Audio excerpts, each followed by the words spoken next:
Oggi parleremo di un amore splendido, nato tra Jeanne e Modi. Lo stilismo di Modigliani, le sue figure affusolate ed eleganti e la sua stessa vita ripartita tra pittura, alcol, genialità e collera sono note a tutti. Ma non tutti conoscono la sua storia d'amore con Jeanne. Le due famiglie, Modigliani in Italia e Beauterne in Francia, avevano tenuto per anni nascosta questa relazione, giudicata scandalosa. Modigliani approda a Parigi nel 1906, dopo una formazione tarda macchiaiola appresa nella nativa Toscana. Nel 1909 incontra Constantin Brancusi e da lui imparerà anche la conoscenza della scultura africana. Rivediamo infatti negli idoli e nelle teste di Modigliani molti riferimenti a Brancusi e anche alla scultura greca arcaica ed egizia. Delle numerose donne che entrarono nella vita di Modigliani, Jeanne fu l'ultima, ma anche la più importante. Jeanne era anch'essa una pittrice, lo conosce e diventa la sua modella. Infatti molti dei dipinti di Modigliani, circa una ventina e molti disegni, ritraggono questa fanciulla. Modigliani era uscito da una turbolenta relazione con una scrittrice sudafricana. Con essa aveva condiviso anche l'occultismo e l'alcolismo.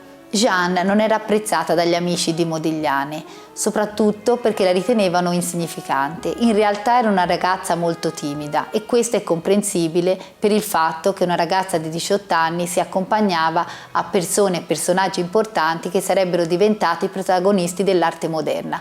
Pensiamo a Picasso e al suo rapporto conflittuale con Modigliani. Quindi è comprensibile capire la timidezza e la riservatezza della ragazza. La fanciulla ebbe un'opposizione radicale dalla famiglia, che non voleva si accompagnasse a un uomo ben più grande, 14 anni di lei, e soprattutto un ebreo spiantato che era dedito alle donne e all'alcolismo.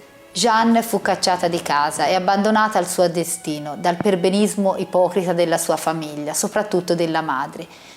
La loro relazione inizia così, all'insegna della povertà e dell'arte, ma trascorrono le giornate dipingendo insieme, l'uno di fronte all'altro. Anche Jeanne è una pittrice molto brava e molto sensibile. Realizza anche un bellissimo ritratto di Modigliani. Le condizioni di salute di Modi sono molto precarie e vanno peggiorando a causa della tubercolosi. I due decideranno di trasferirsi in Costa Azzurra alla ricerca di un clima più soleggiato e mite. A Nizza nascerà la loro figlia, Jeanne, chiamata appunto come la madre. Le condizioni di salute di Modi vanno ulteriormente peggiorando e Jeanne rimarrà al suo fianco e al suo capezzale per un'intera settimana, indebolita dalla fame, dal gelo di una casa senza riscaldamento e dalla seconda gravidanza. Modigliani verrà ricoverato all'ospedale di Carità il 22 gennaio del 1920, dove morirà, e Jeanne non reggerà al dolore. Infatti si getterà dal quinto piano dopo sole 24 ore, a soli 22 anni e incinta di 9 mesi. Il suo funerale fu tenuto nascosto. La famiglia non riconobbe il cadavere e la degna sepoltura gliela dette il fratello. Però non venne sepolta accanto a Modi, verrà sepolta solo qualche anno dopo. I funerali invece di Modigliani si erano svolti all'insegna di una grande folla di amici, poeti e letterati. Modigliani fu inumato al cimitero di Père Lachaise. L'epitaffio sulla tomba ancora oggi li separa nettamente nei ruoli sociali che gli vollero attribuire. Colpito dalla morte nel momento della gloria per lui, mentre per lei una scritta recita, devota compagna fino all'estremo sacrificio. La piccola Jeanne, di soli 14 mesi, verrà affidata alla zia, sorella di Modigliani, che la porterà a Livorno.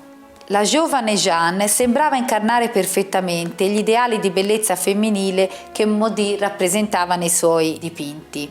Agli eccessi di una sua esistenza sregolata in eterna bolletta corrisponde però un rigore assoluto delle forme, sempre più pure e rarefatte.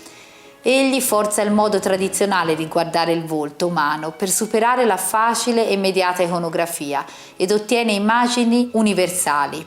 Porta lo spettatore al di là del semplice aspetto esteriore e lo guida nell'anima della persona raffigurata. Maudit connota il ritratto di Jeanne con maggiore fisicità rispetto ad altri lavori coevi. Maudit disegna anche le pupille a Jeanne, proprio perché lui stesso dice di aver conosciuto anche l'anima della ragazza.